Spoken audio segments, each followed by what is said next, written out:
ಹೆಂಡತಿಗೆಲ್ಲ ವಿಷಯ ಗೊತ್ತಿತ್ತು, ಆದರೂ ಅದನ್ನು ನಮ್ಮಿಂದ ಮುಚ್ಚಿಟ್ರು ಅಂತ ಹೇಳ. ನಮ್ಮ ಮನೆ ಮರ್ಯಾದೆ ಗಾಳಿಗೆ ತೂರ್ಕೊಂಡು ಹೋಗೋ ಹಾಗೆ ಎಲ್ಲವನ್ನೂ ಮುಚ್ಚಿಟ್ರು ಅಂತ ಹೇಳ. ಇದು ಯಾವುದೂ ನನ್ನ ಹೆಂಡತಿಗೆ ಗೊತ್ತಿಲ್ಲ, ತಾನು ಮುಗ್ದೆ ಅಂತ ಹೇಳ. ಹಾಗೆ ಹೇಳಕ್ಕಾಗಲ್ಲ ಆರ್ತಿಯವರೇ, ಯಾಕಂದ್ರೆ ನಿಮ್ಗೆಲ್ಲ ಗೊತ್ತಿತ್ತು.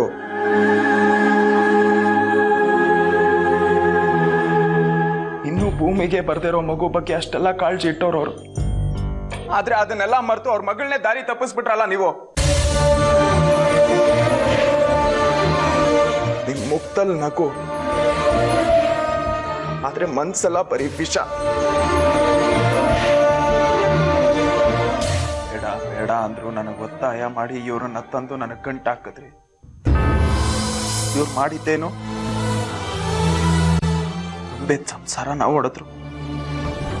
ಯಾಕೆ ಬೇಕಾಗಿತ್ತು ನನಗೆ ಪುನರ್ವಿವಾಹ? ಯಾಕೆ ಬೇಕಾಗಿತ್ತು ನನಗೆ ಪುನರ್ವಿವಾಹ? ಅಮ್ಮ, ಯಾಕಮ್ಮ ಯಾವಾಗಲೂ ಅಳ್ತಾ ಇರ್ತೀರಾ?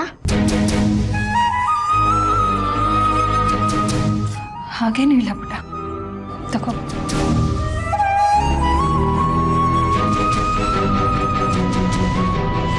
ಈ ಪುನರ್ವಿವಾಹದಿಂದ ನಮ್ಮ ಮನೆ ಮಗು ಯಾರ್ದೋ ವಂಚನೆಗೆ ಬಲಿ ಆಯ್ತು. ಈ ಪುನರ್ವಿವಾಹದಿಂದ ನಮ್ಮ ಮನೆ ಮರ್ಯಾದೆ ಹಾಳಾಯ್ತು.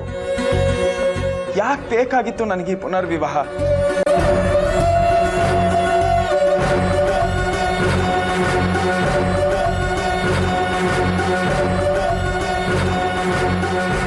ಅಮ್ಮ, ಅನ್ನ ಖಾಲಿ. ಸಾರಿ ಕಣೋ, ಕಲ್ಸ್ಕೊಂಡು ಬರ್ತೀನಿ ಆಯ್ತಾ?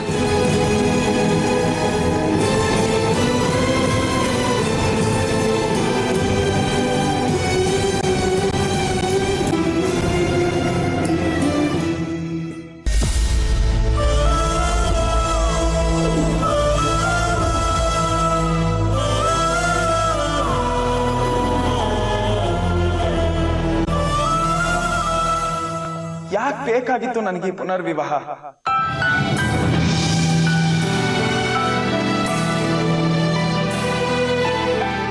ಹೀಗಾಗಲೂ ರಾತ್ರಿ ಮಕ್ಳು ಮುಂದೆ ಅಳ್ತಾ ಕೂತ್ರೆ ಅವ್ರೇನ್ ಅನ್ಕೋತಾರೆ ಹೇಳು?